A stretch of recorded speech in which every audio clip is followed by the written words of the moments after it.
بسم الله الرحمن الرحيم. الحمد لله رب العالمين، والصلاة والسلام على سيد المرسلين وعلى آله وصحبه أجمعين. بعد أعوذ بالله من الشيطان الرجيم. يا أيها الناس إن وعد الله حق فلا تغرنكم الحياة الدنيا ولا يغرنكم بالله الغرور. إن الشيطان لكم عدو فاتخذوه عدوا إنما يدعو حزبه ليكونوا من أصحاب السعير. ارشاد باری تعالی ہے کہ لوگو اللہ کا وعدہ حق ہے، سچا وعدہ ہے، تو تمہیں دنیاوی زندگی دھوکے میں نہ ڈال دے، اور نہ ہی اللہ کے بارے میں تم کسی بھی دھوکے کا شکار ہو جاؤ۔ شیطان تمہارا دشمن ہے، تو اس کو اپنا دشمن بنا کے رکھو۔ اس کے لشکر تمہیں دعوت دیتے ہیں تاکہ تم ہو جاؤ جہنم والوں میں سے۔ تو یہ اللہ تعالیٰ کی طرف سے ایک وارننگ ہے کہ جس میں ہمیں کہا جا رہا ہے کہ یہ دنیاوی زندگی ختم ہو جانے والی ہے، یہ ہمیشہ نہیں رہے گی۔ دنیا کی نعمتیں ہمیشہ نہیں رہیں گی، دنیا کی تمام عیاشیاں ختم ہو جائیں گی، اور ایک وقت آئے گا کہ انسان اس دنیا سے چلا جائے گا، چاہے وہ اچانک جائے، چاہے وہ بیمار ہو کر جائے، حادثے میں جائے، زلزلے میں جائے، سیلاب میں ڈوب جائے، موت کسی بھی وقت کہیں بھی آ سکتی ہے۔ لیکن ہم یہی چیز بھول چکے ہیں، ہم یہ بھول جاتے ہیں کہ ہمیں موت بھی آنی ہے، اسی لیے ہم دنیا کی عیاشیوں میں لگے رہتے ہیں، دنیا کی مستیوں میں ہم مست رہتے ہیں، یہ نہیں سوچتے کہ اللہ کے ہاں ہم نے بھی جانا ہے۔ چاہے زلزلے آ جائیں، چاہے سیلاب آ جائیں، ہم اس سے عبرت حاصل نہیں کرتے۔ ابھی کچھ دنوں پہلے آپ سب نے یہ خبر سنی ہوگی کہ وہی ڈسکا کے کچھ لوگ آئے سوات میں سیر کرنے کے لیے، اور سیلاب کے نظر ہو گئے، موت کے منہ میں چلے گئے۔ کیا ان کو پتہ تھا کہ وہ مر جائیں گے؟ کیا وہ مرنے کے لیے آئے تھے؟ نہیں، وہ تو سیر و تفریح کے لیے آئے تھے، وہ تو پانی دیکھنے کے لیے شمالی علاقوں کی سیر کرنے کے لیے آئے تھے، لیکن وہاں موت ان کی منتظر تھی۔ یہی وہ چیز ہے، اگر ہم یاد رکھیں تو ہم اس غفلت کا شکار نہیں ہوں گے جس کا ہم شکار ہیں۔ ہماری سب سے بڑی بیماری غفلت ہے۔ ہم غافل ہو چکے ہیں اس دنیا میں رہتے ہوئے، اس دنیا نے ہمیں بالکل ہی غافل کر دیا ہے۔ دنیا کی محبت نے، دنیا میں ہمیشہ رہنے کا خواب دیکھتے ہیں کہ ہم تو یہیں جائیں گے، ہم تو ہمیشہ یہیں رہیں گے، اور ہمارا یہ نفس ہمیں اسی کی طرف حکم دیتا ہے کہ تم نے اب یہیں رہنا ہے، یہاں سے کہیں نہیں جانا ہے۔ نفس امارہ ہے، تو یہ نفس امارہ جو ہمیشہ برائی کا حکم دیتا ہے، برائی کی طرف لے جاتا ہے، برائی کا ہی ہمیں سبق پڑھاتا ہے، تو یہی وہ غفلت ہے۔ تو جیسے میں نے عرض کیا کہ یہ غفلت سے ہم باہر نہیں آتے، کہ یہ سوچیں کہ اللہ کا حکم کبھی بھی آ سکتا ہے، اللہ کا فیصلہ کبھی بھی ہو سکتا ہے، کسی بھی وقت، کسی بھی جگہ، کسی بھی عمر میں ہو سکتا ہے، اس کے لیے کوئی قید نہیں ہے۔ بچہ بھی جا سکتا ہے، بڑا بھی جا سکتا ہے، بوڑھا بھی جا سکتا ہے، جوان بھی جا سکتا ہے۔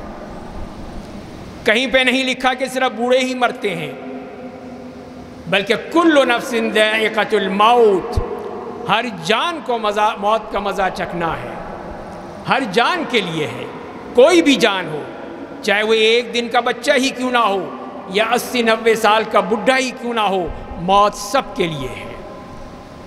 لیکن جب ہم اس پر غور نہیں کرتے، تو یہی تو وہ غفلت ہے، یہی ہمارے آنکھیں بند ہو چکی ہیں، دل پہ تالے پڑ چکے ہیں، دل سیاہ ہو چکے ہیں، ہم اس پر غور نہیں کرتے۔ اس زندگی کے بارے میں جس میں ہمیشہ رہنا ہے، ہمیشہ ہمیشہ کے لیے رہنا ہے، خالدین فیہا، وہ ہمیشہ کے لیے ہے، اور یہی زندگی جس میں ہم جی رہے ہیں یہ تو ختم ہونے والی ہے، کبھی بھی ختم ہو سکتی ہے۔ کسی کو یقین نہیں ہے کہ اس مسجد سے نکلے گا تو وہ زندہ بھی رہے گا یا نہیں رہے گا، موت وہاں پر یا یہاں پر کہیں پہ بھی آ سکتی ہے۔ تو اسی غفلت کا کچھ علاج بھی بتایا ہے، اللہ تعالیٰ نے اپنی کتاب حکیم میں بتایا ہے، نبی کریم صلی اللہ علیہ وسلم نے اپنی تعلیمات میں بتایا ہے کہ وہی چیز ہم ذرا غور کر لیں، سوچ لیں، فکر کر لیں، تو ہو سکتا ہے کہ یہ غفلت کا معاملہ ختم ہو جائے۔ یہ ہماری جو غفلت ہے، ہم جو سو چکے ہیں، بلکہ ہمارے دل مر چکے ہیں لیکن ہمیں خیال نہیں آتا ہے۔ تو اسی لیے پہلی بات یہی ہے کہ جتنا بھی ہم اللہ کی عظمت کے بارے میں سوچیں گے، اس کی عظیم طاقت کے بارے میں، اس کی عظمت، اس کی قدرت، اس کی حکمت، اس کے بارے میں سوچیں گے، اس کی نشانیوں کے بارے میں سوچیں گے، تو یقیناً یہ غفلت کے پردے ختم ہو جائیں گے۔ ان فی خلق السماوات والارض واختلاف اللیل والنہار لآیات لأولی الالباب الذین یذکرون اللہ قیاما وقعودا وعلی جنوبہم ویتفکرون فی خلق السماوات والارض ربنا ما خلقت هذا باطلا سبحانک فقنا عذاب النار۔ تین آیات میں جو فرمایا گیا ہے کہ بے شک آسمان اور زمین، دن اور رات کے آنا جانا، ان میں، ان کی تخلیق میں، ان کے پیدا کرنے میں عقل والوں کے لیے نشانیاں ہیں، جو سوچتے ہیں، غور و فکر کرتے ہیں، اندھے بہرے ہو کر نہیں گرتے بلکہ اللہ کی نشانیوں پہ غور کرتے ہیں۔ اسی لیے عقل والوں کو ہی مخاطب کیا ہے، اور جو نہیں سوچتے ہیں وہ تو ظاہر عقل والے نہیں ہیں۔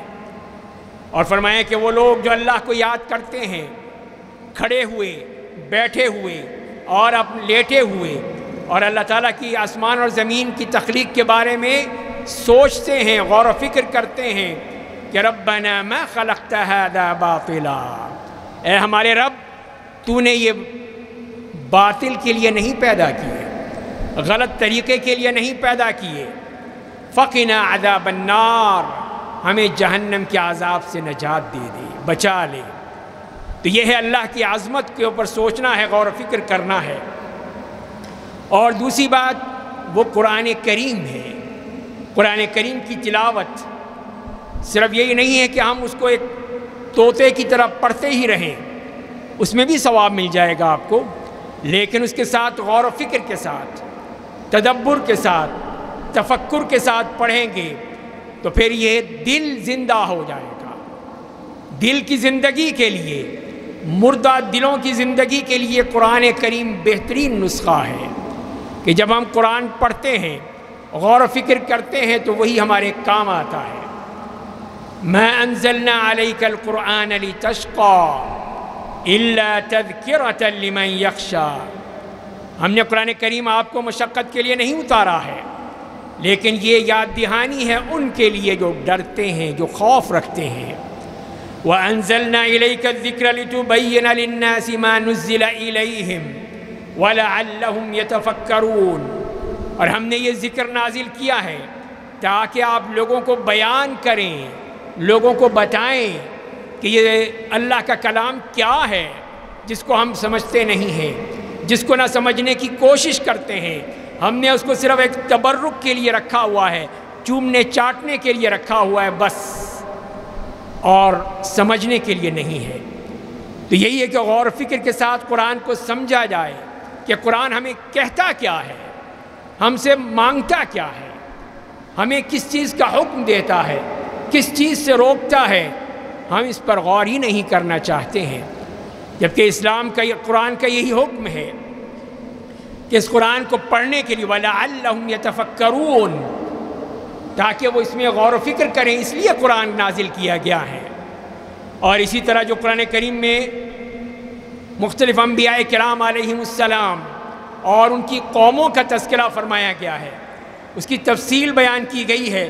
فَقْصُصِ الْقَصَصَ لَعَلَّهُمْ يَتَذَكَّرُونَ، تو یہ واقعات بیان کیجئے شاید کہ ان کو یاد دہانی ہو جائے اور اس کو سمجھ لیں۔ فرمایا کہ نحن نقص علیک احسن القصص بما اوحینا الیک هذا القرآن وَإِن كُنْتَ مِن قَبْلِهِ لَمِنَ الْغَافِلِينَ، فرمایا کہ ہم آپ پہ یہ بہترین واقعات بیان کرتے ہیں جو ہم نے وحی کی ہے آپ کو اس قرآن کی، اور اس سے پہلے جو ہے آپ اس کو نہیں جانتے تھے۔ تو لہذا قرآن کریم کے بارے میں ہمیں بار بار کہا گیا فَذَكِّرْ بِالْقُرْآنِ مَنْ يَخَافُ وَعِيدٍ، تو قرآن سے لوگوں کی یاد دہانی کیجئے جو وعید سے ڈرتے ہیں، اللہ کے سے خوف دل میں رکھتے ہیں، ان کے لیے ہے۔ اور تیسری چیز وہ یہ ہے کہ اپنی موت کو یاد کیا جائے، موت کو یاد کرنا، قبر پر یاد کے واقعات کو یاد کرنا، قبر کے بارے میں کہ وہاں پر ہمارا کیا حشر ہوگا۔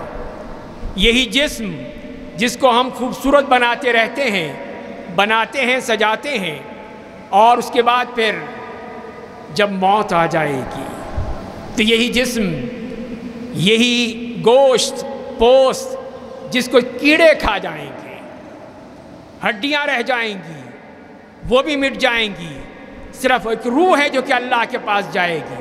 یہ سب کچھ یہاں پہ ختم ہو جائے گا، کوئی چیز باقی نہیں رہے گی۔ تو یہ ہم نہیں سوچتے ہیں، ہم تو یہی سوچتے ہیں کہ ہم اسی طرح رہیں گے۔ اسی نبی کریم صلی اللہ علیہ وسلم کہا کرتے تھے اکثروا ذکر ہادم اللذات، کثرت سے لذتوں کو ختم کرنے والی کو یاد کرو، اس موت کو یاد کرو۔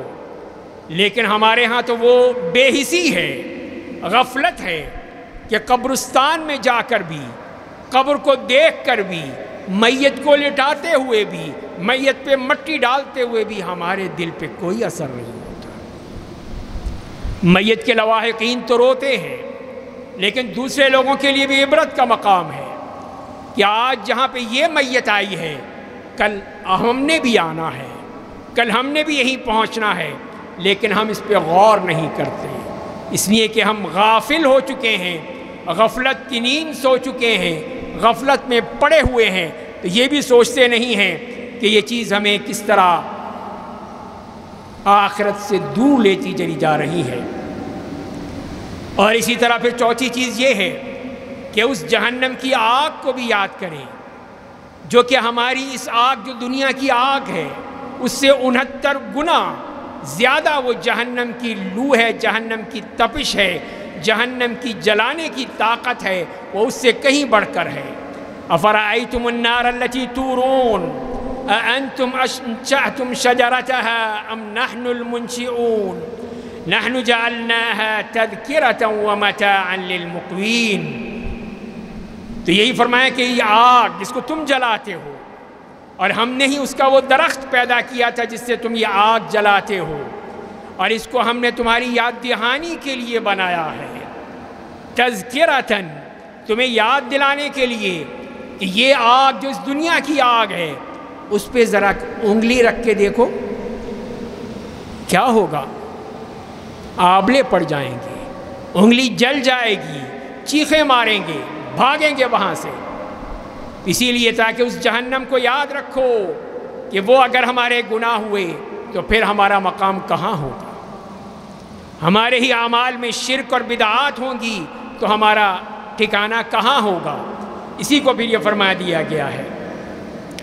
اسی طرح پھر اس قسم کی جو واعظ و نصیحت کی محفلیں ہیں، جو اللہ کے نیک بندوں کی صحبت ہے، ان کے ساتھ بیٹھ کر اللہ کو یاد کیا جائے۔ ہم تو رقص و موسیقی کی محفلوں میں بڑے شوق سے جاتے ہیں، ناچ گانے کی محفل ہو تو فوراً بھاگتے ہوئے جائیں گے، کسی اداکار یا اداکارہ کی محفل ہو تو اس میں فوراً اپنی سیٹ بک کرائیں گے، لیکن جہاں پہ قرآن کی بات ہو، جہاں نبی کریم صلی اللہ علیہ وسلم کا تذکرہ ہو، وہاں نہیں۔ وہاں جانے کی ضرورت نہیں ہے۔ یہی چیز ہے جو کہ ہمارے لیے بہت ہی انتہائی افسوسناک ہے۔ ہم صرف یہی سمجھتے ہیں کہ یہ دنیا ہی دنیا ہے، آخرت کے لیے ہمیں کچھ نہیں کرنا ہے۔ اسی کو جو ہے اللہ تعالیٰ نے سختی سے منع کیا ہے۔ فذکر ان نفعت الذکریٰ سیذکر من یخشی، تو یاد دلائیے ان کو، اگر یہ یاد دہانی ان کو فائدہ پہنچائے، اور اس سے فائدہ وہی ہوگا جس کو دل میں ڈر ہے، خوف ہے اللہ کا، وہی اس سے سمجھنے کی کوشش کرے گا۔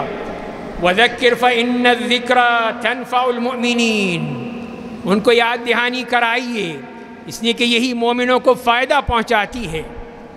فَذَكِّرْ إِنَّمَا أَنْتَ مُذَكِّرٌ لَسْتَ عَلَيْهِمْ بِمُصَيْطِرٍ، ان کو یاد دہانی کرائیے اس لیے کہ آپ ان کو یاد دہانی کرانے والے ہیں، آپ ان کے اوپر زبردستی مسلط نہیں ہیں۔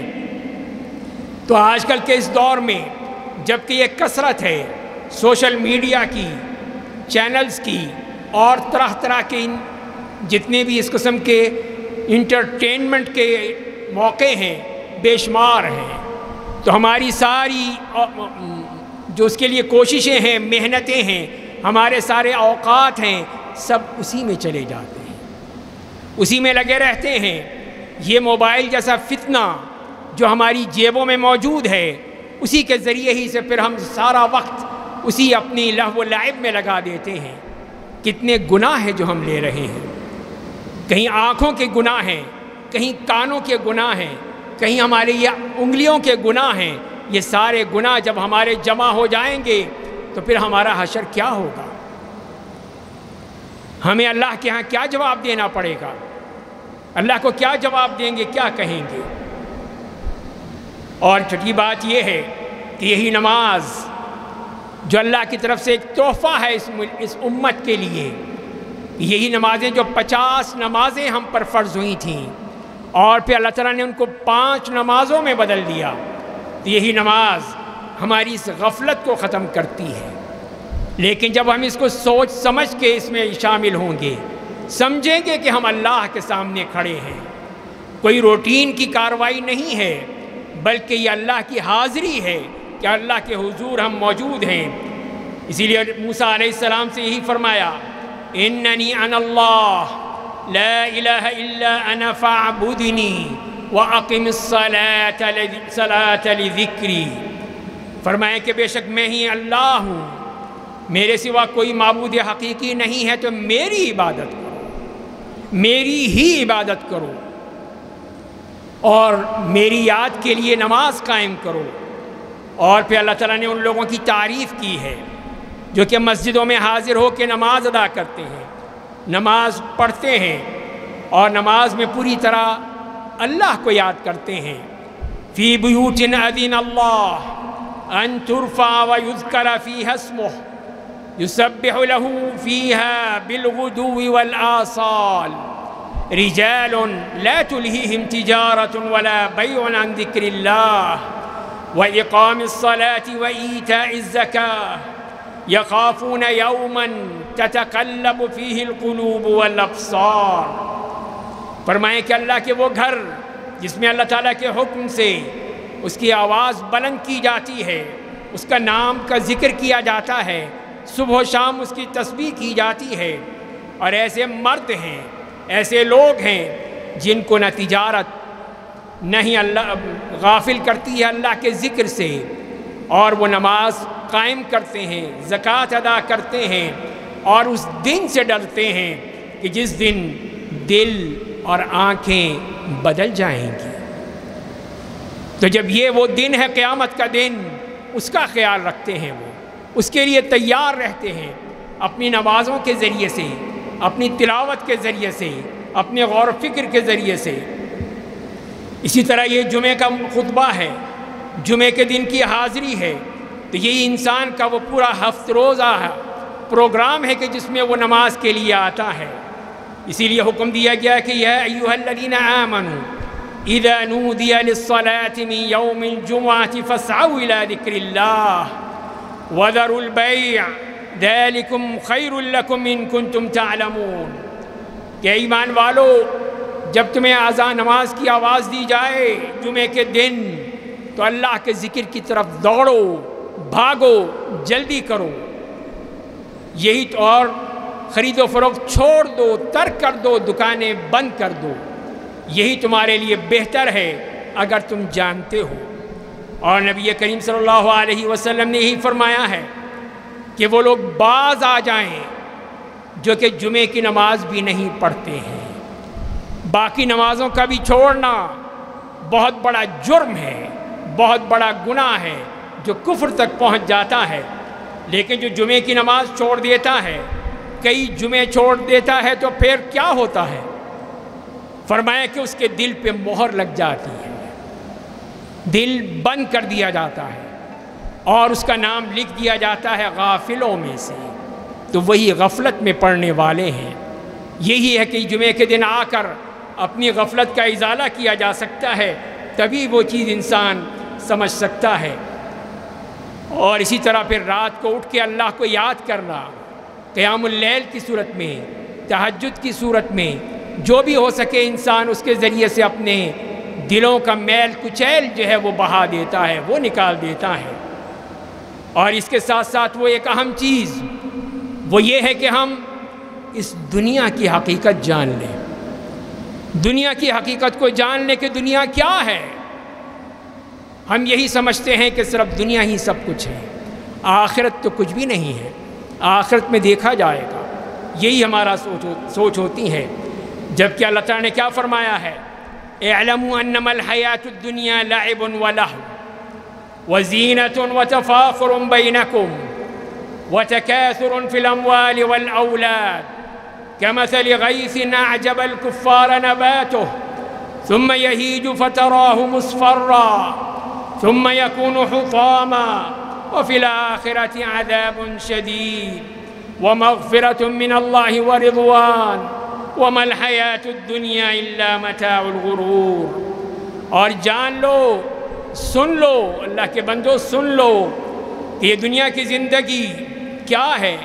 کھیل کود ہے، کھیل کود ہے، زینت ہے، آپس میں فخر کرنا ہے، مال اور اولاد کی کثرت ہے۔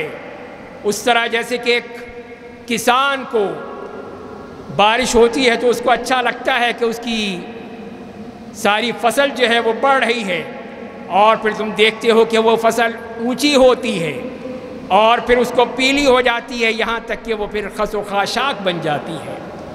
اور آخرت میں پھر عذاب شدید ومغفرۃ من اللہ ورضوان وما الحیاۃ الدنیا الا متاع الغرور، کہ وہاں آخرت میں یا تو عذاب ہے، سخت عذاب ہے، یا اللہ تعالیٰ کی طرف سے مغفرت ہے، رضامندی ہے، اور دنیاوی زندگی سوائے دھوکے کے سامان کی اور کچھ نہیں ہے۔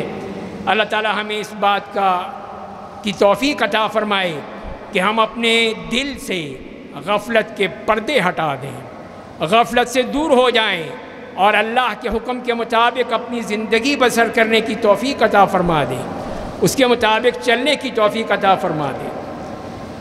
اور اسی خطبے کے حوالے سے جو CDA کے حکام ہیں ان سے بھی درخواست ہے کہ فیصل مسجد کے چھت کے شیشے ٹوٹ چکے ہیں، بارشوں اور اولوں کی نظر ہو چکے ہیں، لیکن ان کو توفیق نہیں ہوتی۔